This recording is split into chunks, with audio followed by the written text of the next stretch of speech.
Hello, everyone, and welcome back. If you're new here, my name is Douglas Johnson. I am an ordained minister, a certified Kilby Inquiries facilitator, a kirtan artist, and an ordained minister.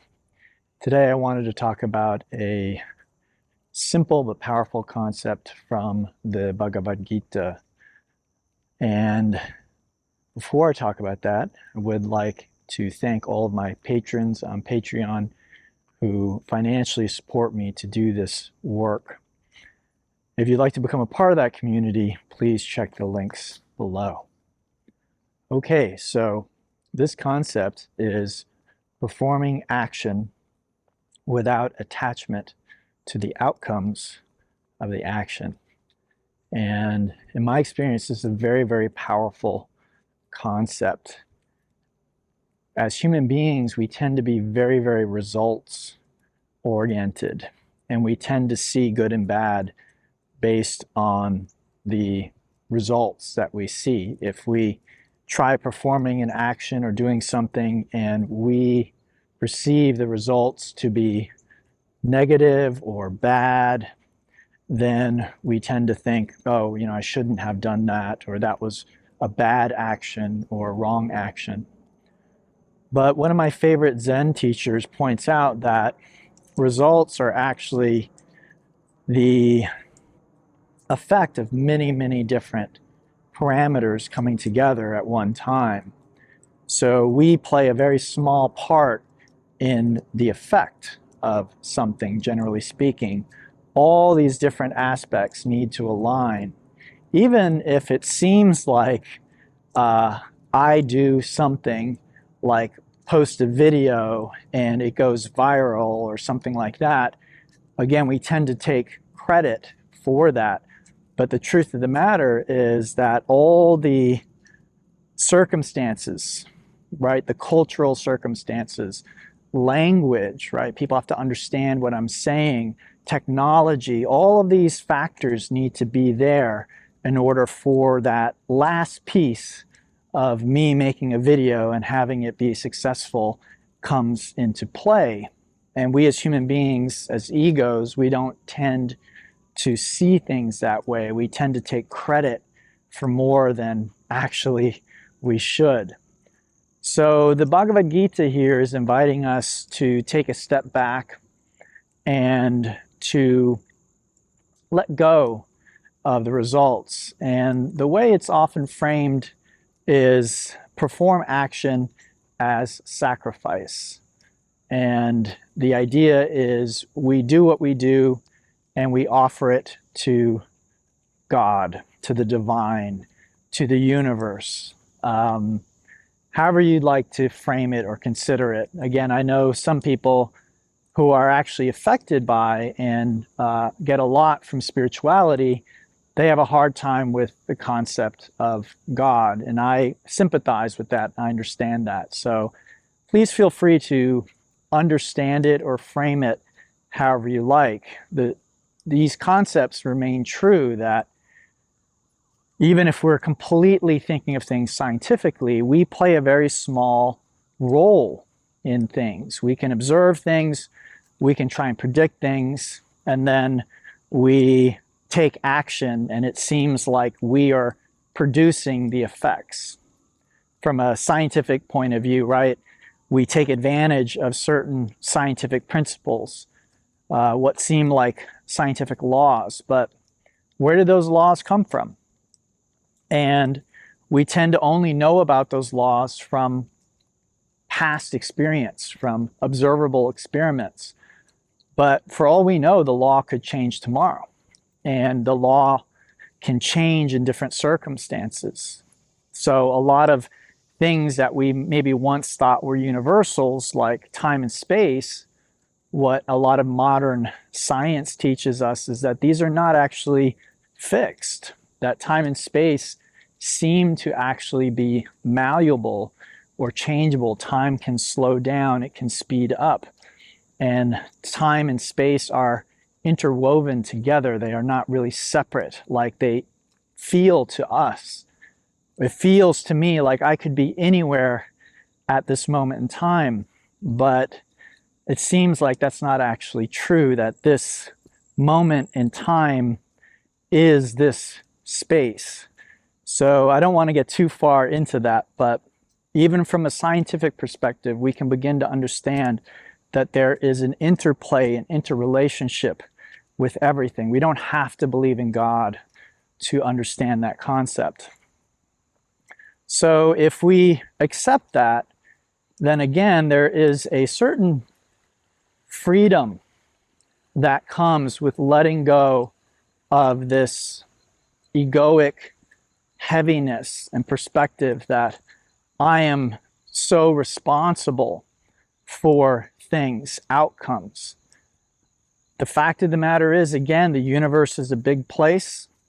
There are many things happening. All these different elements colliding. And I'm speaking from kind of a scientific perspective right now.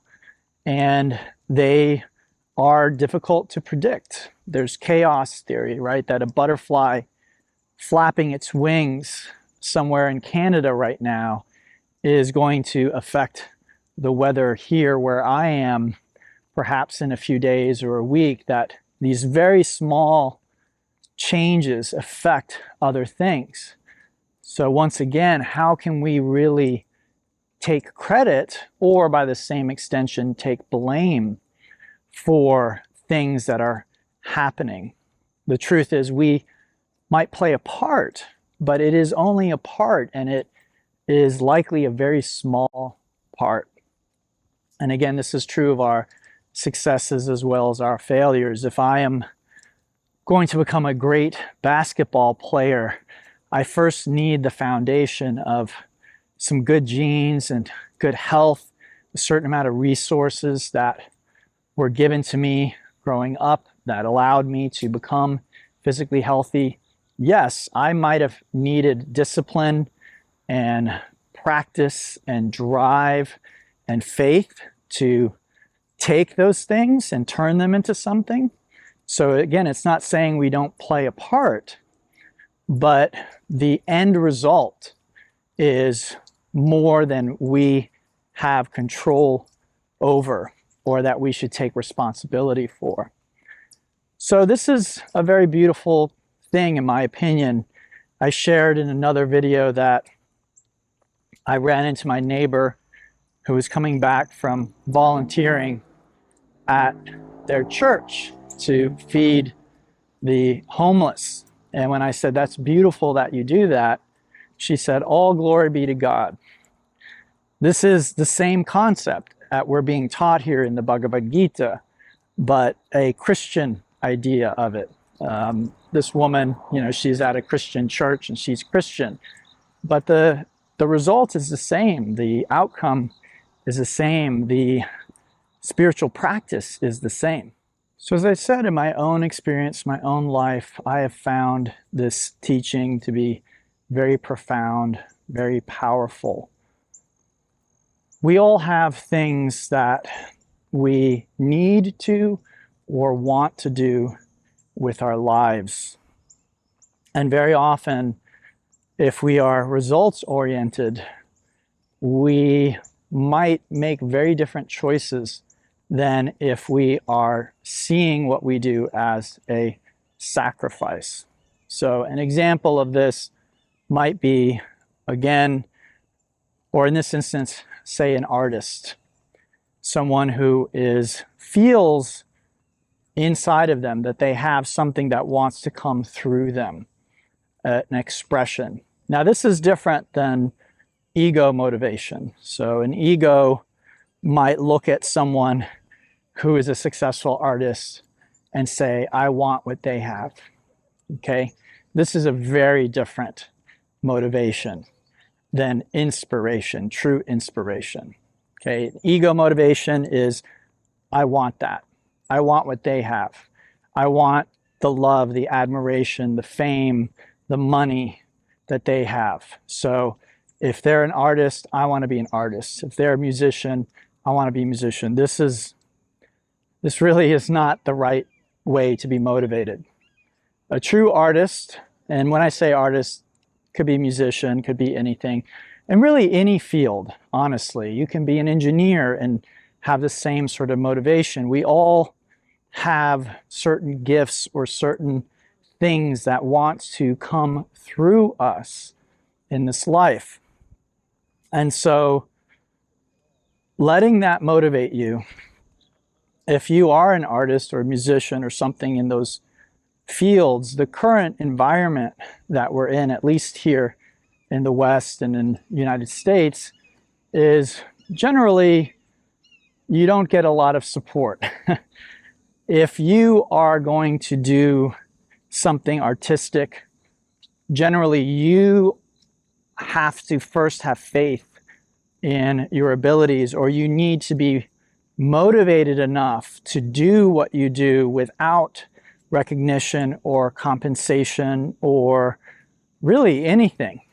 Your mother or your father or your friends might say, wow, that's really nice, that's really good. They might give you a little bit of encouragement, but probably strangers, the world at large, they will not recognize or notice you for a very, very long time.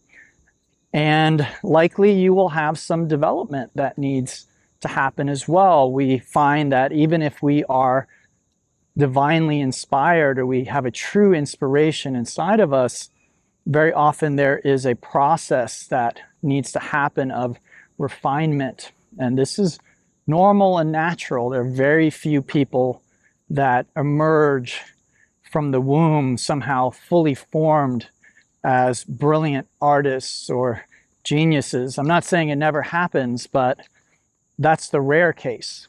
Most of the artists, musicians, people that we admire who've done something in these fields, they have gone through long periods of not being recognized before they go through a period where later there is some recognition. So this teaching of performing action without attachment is very powerful in this regard. If we truly feel inspired, and that word, I like that word inspired because it means in spirit. And generally, the way I live my life, the way I would love to see you live your life is in spirit. You literally allow spirit rather than ego to motivate you. And spirit is your true nature. This is the fearless you. This is the you when you recognize yourself as a child of the divine, that you are at home in this universe. You are not out of place. You do not need to work or earn love. You deserve it. It's part of your birthright. You don't need to prove to others, again, through your works, through what you do. Very often, this is what motivates us. We are afraid if we don't do great things, if we don't display a lot of talent or value, that somehow we will not be valued, we will not be loved. But what if we recognize that we are part of this great creation and that it all deserves to be admired and loved? It's a very different perspective. And so when we recognize that, we can let go of that fearful, egoic drive that most people have.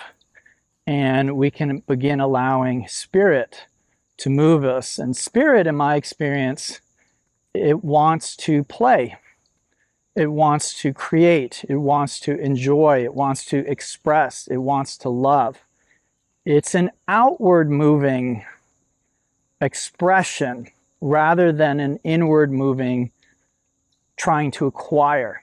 So again, if I do something, I perform an action, and my intention is to get love, admiration, money, compensation, all of these things, it's a very different motivation.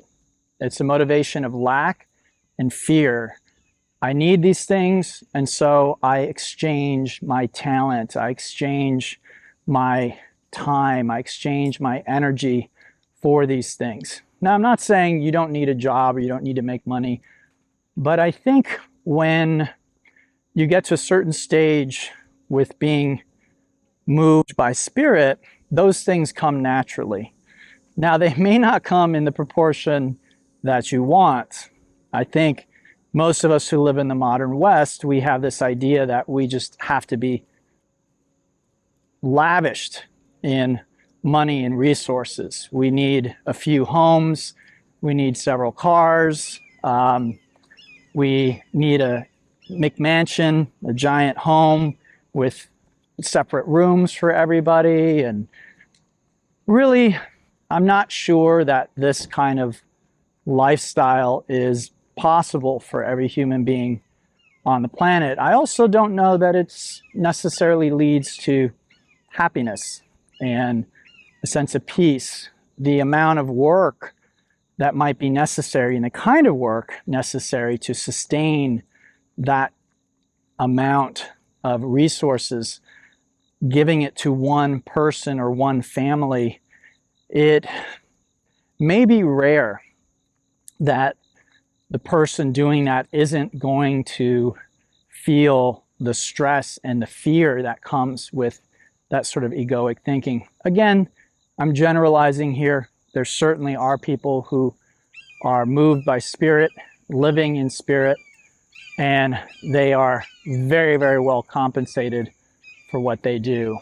But I also know from experience that there are people who are in the same situation and they live relatively humble lives. And I don't see that as a problem or a bad thing.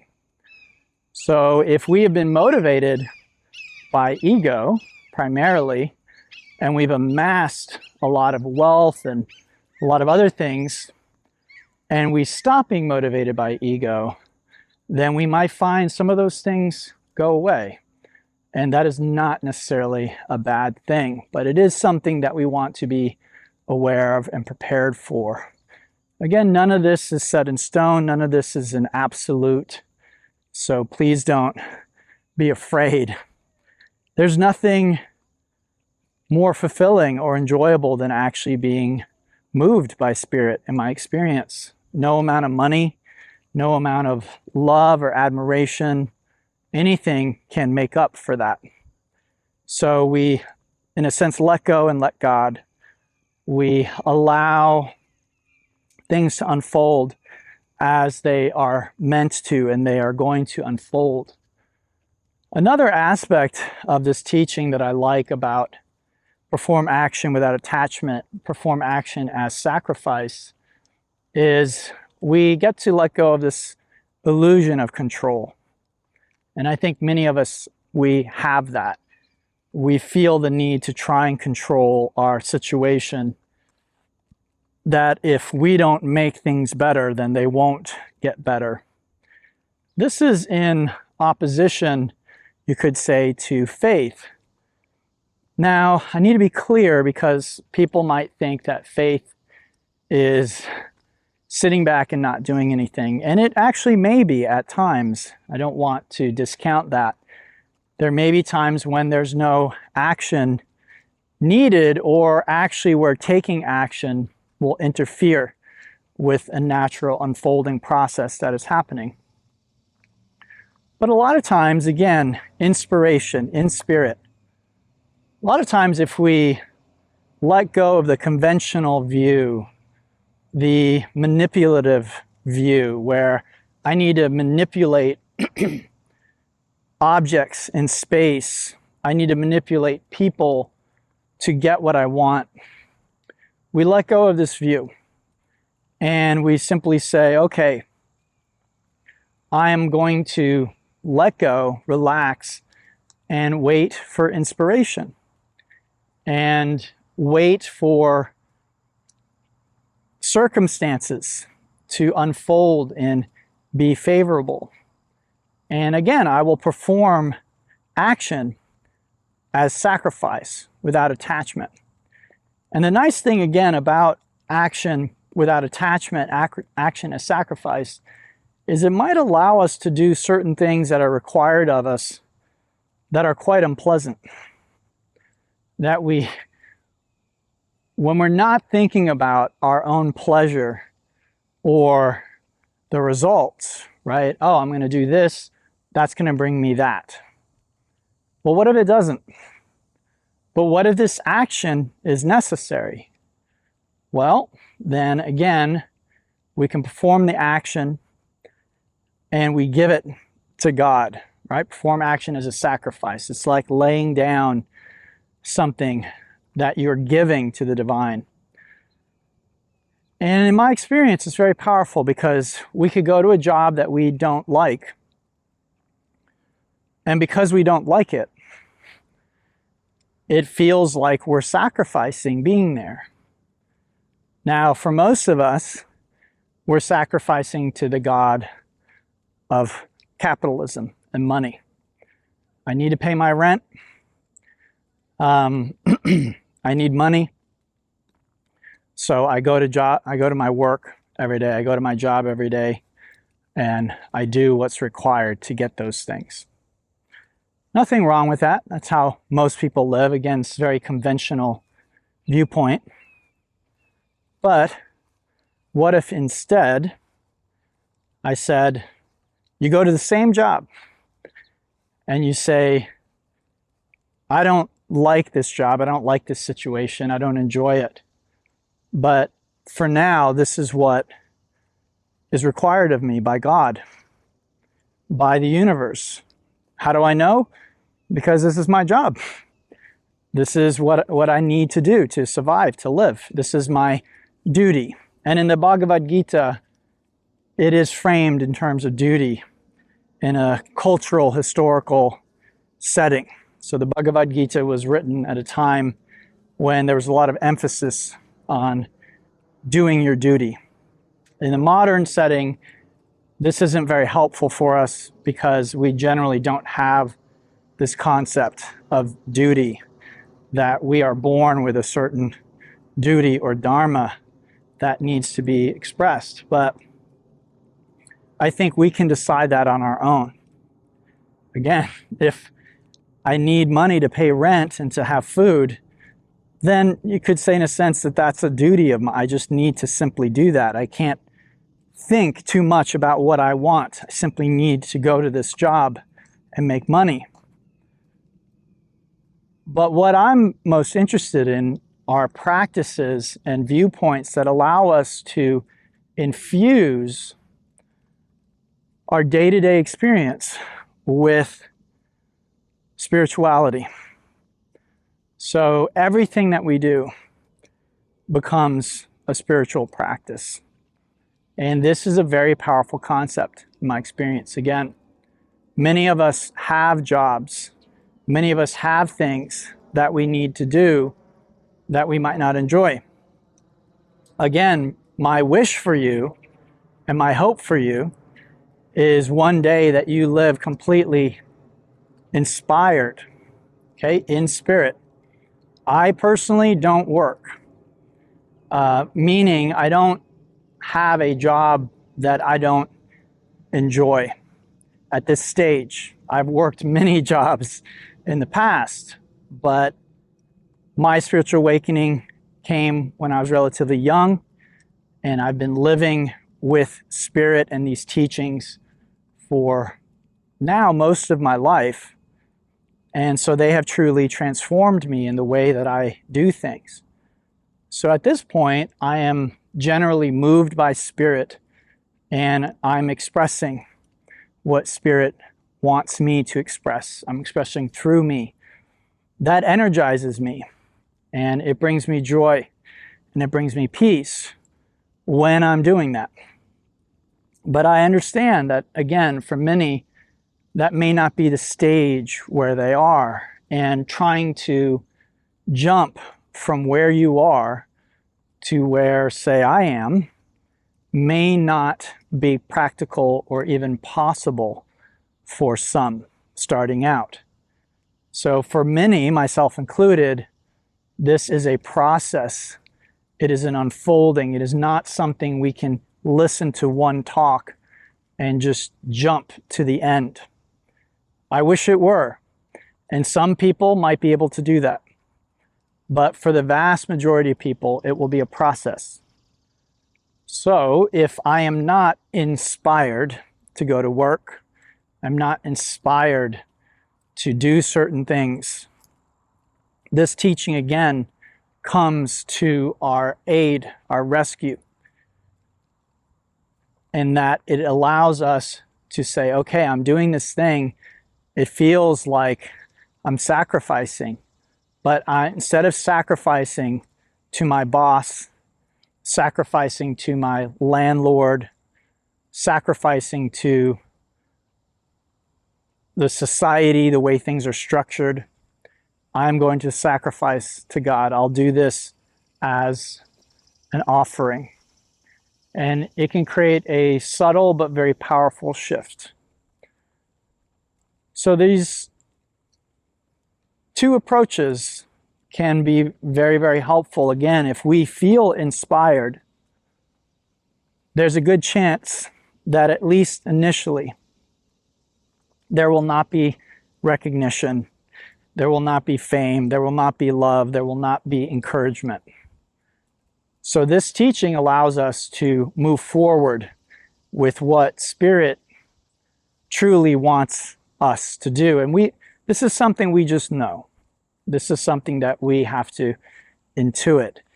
And I'm not saying you will ever have success or admiration or any of those things. There are some great artists and poets who in their lifetime were never recognized. They were never recognized for what they did. They were never appreciated for what they did. Okay, do you understand that? Like Vincent van Gogh, for instance. There were a few people who liked his work, but he was ahead of his time. So the expectation that, oh, well, if I do this, I'm going to get rich, I'm going to get famous, I'm going to be admired one day. I'm not even saying that. I'm saying that Spirit might want to express through you, express something through you as an artist or writer or creator or scientist or musician. And your job, your duty, if you will, is simply to try and express that, to do that. Again, performing it as a sacrifice. So when we're sacrificing to God, we don't expect other people necessarily to give us money for our sacrifice. That's why it's a sacrifice. And I'm not saying it matters whether you eventually get money or fame or anything like that, but as some sports figures do, as my neighbor did, all glory be to God. If I am doing something miraculous, then that power or energy is coming through me from the source, from creation, from life itself. Again, you don't have to use the word God or divine, but they are appropriate words for what I'm describing. But again, I understand everyone has a different concept. So this teaching, perform action without attachment to outcome, it can help Spirit begin to move in the world, begin to move in a world that perhaps doesn't actually encourage Spirit to move. It can be very challenging. Spirit and spiritual offerings, movement, can be like a very delicate flower. And the world is like this very rough place. And so oftentimes it's easy to allow that flower to just wither and die. We feel something like, oh, I want to write children's books. We have this dream, but we don't pursue it because the world is so harsh. And again, there's not really encouragement coming from anywhere. And yet, if we follow that voice, that inspiration, it transforms us in some way. It is meaningful in some way. It is important in some way. And again, I'm not saying we'll ever be recognized for it. Maybe in another life. Okay, so again, Some of these famous artists and writers and people that we know about, in their lifetime, nothing was made of their accomplishments or their work. They were ahead of their time, or they were just unknown. And then it's later someone discovers them, and then they are now household names, famous. The other way this teaching can be very helpful for us is, again, when we have to do something that we do not feel inspired by. So our quote unquote duty, what we need to actually do perhaps to survive, or what we feel our duty is. So can we perform these things and give the results as a sacrifice, as an offering? So instead of, again, getting up in the morning and feeling discouraged at having to go into work and work a job that we don't find inspiring, we can get up and say, okay, this is my duty, and I am going to perform this and give the results, give my actions to God. Or, again, if God is a difficult concept for you, to the betterment of humanity, to helping others. I'm going to focus on how I can do the best job that I can do and be the best employee that I can be, even though I don't feel appreciated or I don't love what I'm being asked to do. Like most practices, these are things that need to be applied to really understand the effects. So if you're listening to this and you're shaking your head, or you're rolling your eyes, or you're not convinced, I understand. This really is meant, like most practices, to be applied, and then after application, given enough time, given enough experience, experimentation, trying it on, you might find the power in these practices, and I think you will. So I'd love to hear from you. Are these new concepts to you? Is this a familiar concept? Have you applied this in your life? Please leave me a comment. Let me know.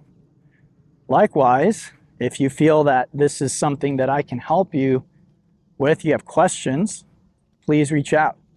Let me know. You can, again, leave a comment, or you can contact me directly. I want to thank you for listening. If you're on YouTube, please like, subscribe, comment. That does help spread the word. Share this with anyone who you think might get value from it. Likewise, if you'd like to help support this work financially, which is how this work gets done, please check out my Patreon page. Consider being a patron. And also there are options for single one-time donations if you don't want to make a monthly contribution. Thank you all for listening. And until next time, namaste and have a beautiful day.